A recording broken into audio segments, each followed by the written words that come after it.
করবে এই দুনিয়ার কর্মক্ষেত্র বানাইয়া পরকালে যাদেরকে দেওয়া হবে আল্লাহ রাব্বুল আলামিন বলেন, মানুষেরা রে, আমি আল্লাহ দুইটা জিনিস জান্নাতে দিব। এক নম্বর হলো স্বাস্থ্যের কোনো সমস্যা নাই, আর তোমার ডায়াবেটিস থাকবে না, তোমার বহুমূত্র থাকবে দূরের কথা, বেশি বেশি তুমি পেশাব করতা, ইটা থাকবে দূরের কথা, তোমার কিন্তু আর মুতই থাকতো না, মুত উঠে যাবে, পায়খানা নাই, সবগুলো হজম হয়ে যাবে, গ্যাফুর দিলে শেষ হয়ে যাবে, স্বাস্থ্যগত দিক থেকে কোনো দুর্বলতা নাই। আর এমন বউ দেওয়া হবে যারা তোমাকে দেখে মুসা মারে এরকম নয়।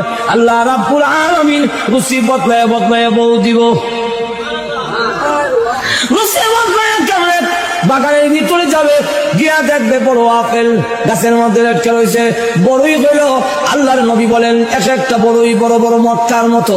মুহাদ্দিসিনে কেরাম বলেন ওই মটকা গুলো দুনিয়ার পাল্লা পাটকিরায় ওজন দিলে 12 মণ ওজনের হবে। এখন ওই জান্নাতের ভিতরে বড় বড় মটকা যদি হয় বড়ই, আপেল কত বড় হইব?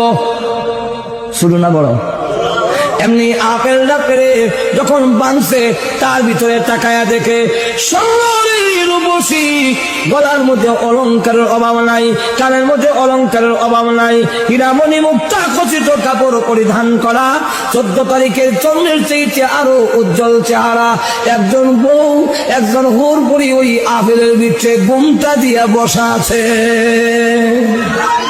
এইভাবে দেখা গেল। এমনি বলবে এই আপেলের ভিতরে সুন্দর বউ, সে চমকে উঠবে।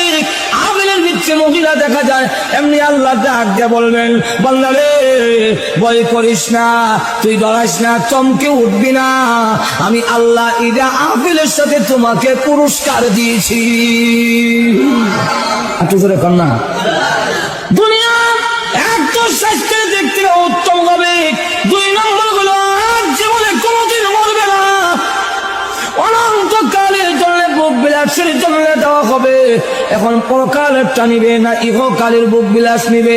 যদি ইহকালের নিতে চাও, আমি আল্লাহ তোমাকে মেধা দিছি, বুদ্ধি দিছি, তোমার বিবেচনার উপরে ছেড়ে দিলাম। এখন থেকে অন্য প্রাণীরা আল্লাহর হুকুম না মানলে লগে লগে সাথে সাথে আল্লাহ দরিলায় গাছের জবান থেকে যখন আল্লাহর জিকির বন্ধ হয়ে যাবে, তাফসীরের কিতাবে লেখে গাছের মরণ হয়ে যায়। নদীর জবান থেকে যদি আল্লাহর বিধান ভুলে যায়, ওই নদী মরা নদী হয়ে যায়, স্রোত আর চলে না। যে পাখির জবান থেকে আল্লাহ